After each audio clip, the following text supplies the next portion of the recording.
Hello साथियों, नमस्कार। कैसे हैं आप लोग? उम्मीद करता हूँ अच्छे ही होंगे। तो दोस्तों, अभी अभी यूपी पुलिस कांस्टेबल की भर्ती चल रही है और उत्तर प्रदेश सरकार, उत्तर प्रदेश पुलिस भर्ती एवं प्रोन्नति बोर्ड द्वारा एक और वैकेंसी आ चुकी है, यूपी एसआई और एएसआई की। तो दोस्तों, आइए फुल नोटिफिकेशन देखते हैं कि एसआई और एएसआई की भर्ती के लिए कब से आवेदन होगा, क्या क्या क्राइटेरिया है, सारा डिटेल देखते हैं। वीडियो को स्किप मत करिएगा, लास्ट तक ज़रूर देखिएगा, पूरा कन्फ्यूजन दूर हो जाएगा और संपूर्ण जानकारी आपको मिल जाएगी। तो आइए दोस्तों, वीडियो में आगे बढ़ते हैं। देखिए दोस्तों, यहाँ पे 3 पदों पर भर्ती आई है। नंबर 1, उत्तर प्रदेश पुलिस उप निरीक्षक गोपनीय यानी कि एसआई, और उसके बाद पुलिस सहायक उप निरीक्षक लिपिक एएसआई की, एवं पुलिस सहायक उप निरीक्षक लेखा की। 3 भर्ती यहाँ पे आई है। तो आगे बढ़ते हैं और देखते हैं किसमें कितना पोस्ट है।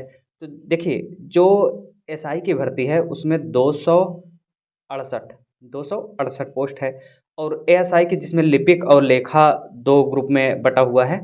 तो लिपिक देखिए, लिपिक वाले में कितना है, 449, और लेखा वाले में है 204।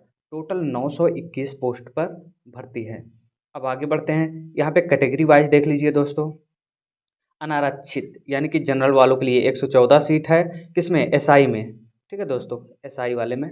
और आर्थिक रूप से कमजोर वर्ग के लिए यानी ईडब्ल्यूएस के लिए 25, ओबीसी के लिए 71, अनुसूचित जाति यानी कि एससी के लिए 54 और एसटी के लिए 4।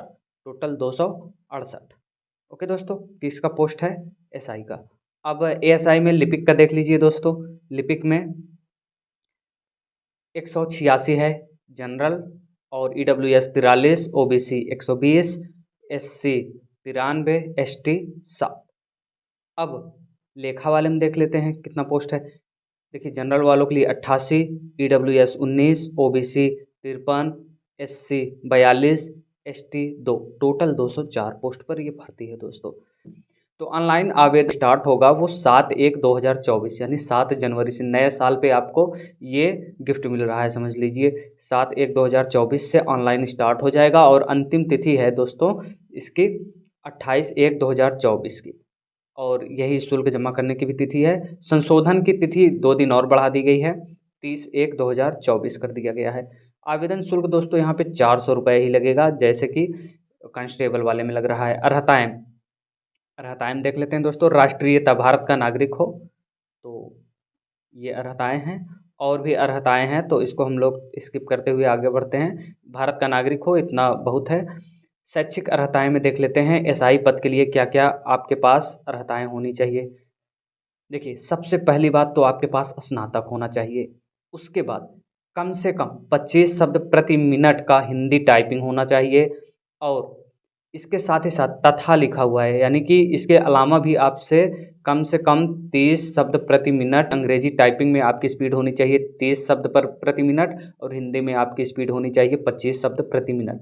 ओके दोस्तों, उसके बाद आशुलिपि श्रुतिलेख, यहाँ पे शॉर्ट हैंड भी मांगा गया है, तो इस दोनों के लिए तो 80 शब्द प्रति मिनट यहाँ पे गति होनी चाहिए हिंदी आशुलिपि श्रुतिलेख के लिए। और ये एसआई पद के लिए है। ठीक है दोस्तों, एसआई पद के लिए।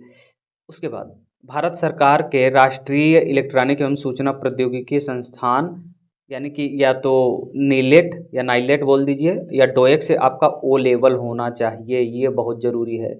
तो क्या क्या हो गया एसआई पद के लिए, ग्रेजुएशन होना चाहिए, हिंदी टाइपिंग, इंग्लिश टाइपिंग, और शॉर्ट हैंड, और डोएक ओ लेवल, इतना होना चाहिए, तब आप इस पद के लिए एलिजिबल हैं।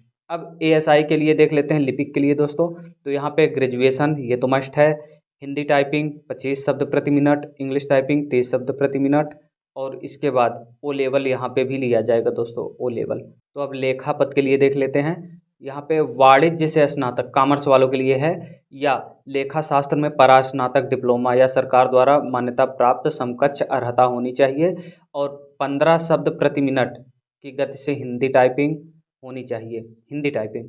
और यहाँ पे इंग्लिश टाइपिंग की बात नहीं की गई है, ओ लेवल आपके पास होना चाहिए। ये चीज़ हो गया। अब अपेयरिंग वालों को यहाँ पे नहीं लिया जाएगा दोस्तों, देख लीजिए, अपेयरिंग वालों को यहाँ पे नहीं लिया जाएगा, ओ लेवल आपके पास होना चाहिए। ठीक है, आगे बढ़ते हैं।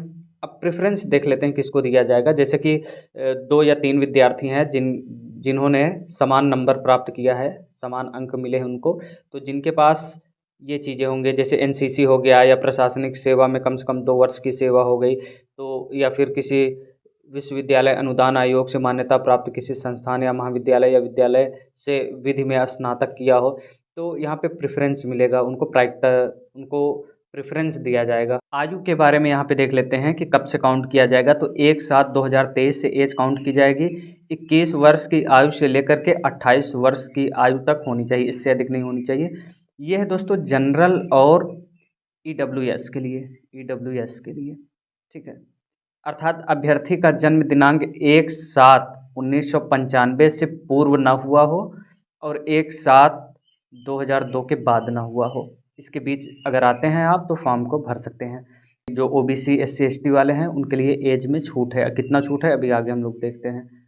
दोस्तों अब हम लोग भर्ती प्रक्रिया देखते हैं कि भर्ती की प्रक्रिया क्या होगी। तो सबसे पहले तो आप फॉर्म भरिए इस साइट पे जाकर के uppbpb.gov.in पे जाकर के आपको फॉर्म भरना पड़ेगा। 7 जनवरी से और 7 जनवरी 2024 से आप फॉर्म को फिल करिए। फॉर्म फिल करने के बाद एक ऑनलाइन परीक्षा होगी जिसमें आपसे ये 4 सब्जेक्ट पूछे जाएंगे। कौन कौन से? सामान्य हिंदी, कंप्यूटर ज्ञान, सामान्य जानकारी यानी सामायिक विषय, और उसके बाद फिर संख्यात्मक एवं मानसिक योग्यता परीक्षा और ये रीजनिंग।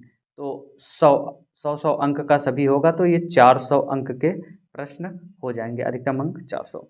उसके बाद आपका डीवी और पीएसटी होगा। डीवी पीएसटी क्या है? डॉक्यूमेंट वेरिफिकेशन और फिजिकल स्टैंडर्ड टेस्ट। यहाँ पे रनिंग नहीं होगा, अभी हम आपको बताते हैं कि इसमें पीएसटी में क्या लिया जाएगा। देखिए ये पीएसटी हो गया, तो पीएसटी में यहाँ पे ऊंचाई कितनी होनी चाहिए? सामान्य और अन्य पिछड़े वर्ग और अनुसूचित जातियों के पुरुषों के लिए 163 सेंटीमीटर और एसटी के लिए 156 सेंटीमीटर हाइट होनी चाहिए। चेस्ट की बात करते हैं 77 सेंटीमीटर सामान्य और ओबीसी और एससी के लिए, और 82 सेंटीमीटर फुलाने पर 5 सेंटीमीटर फुलाव यहाँ पे करना पड़ता है।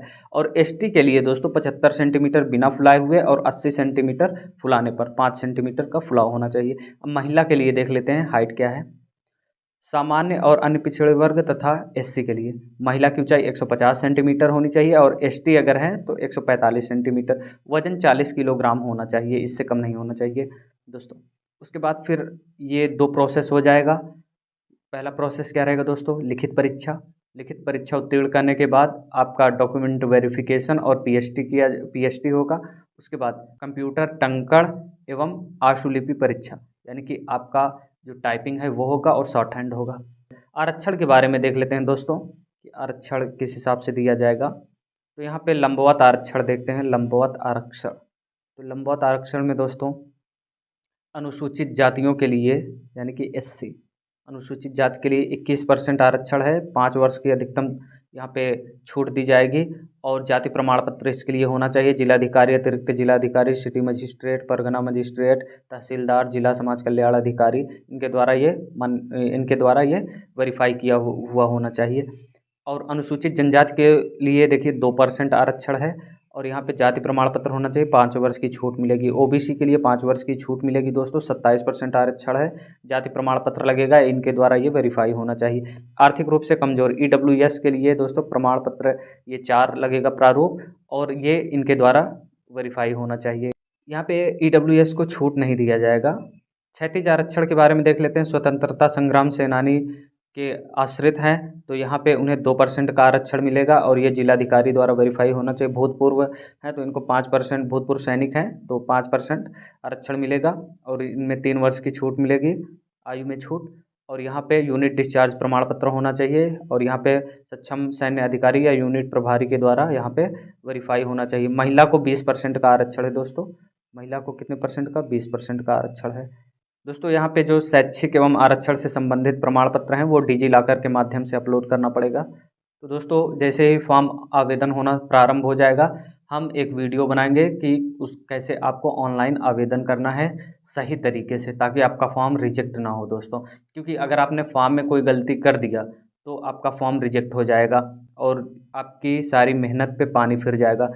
एक और इम्पॉर्टेंट नोटिस आप लोग ज़रूर पढ़ लीजिए। यहाँ पे जो जाति प्रमाण पत्र आपका लगेगा 1 अप्रैल 2023 के बाद का होना चाहिए, यानी 1 अप्रैल 2023 या इसके बाद का होना चाहिए, इसके पहले का नहीं होना चाहिए।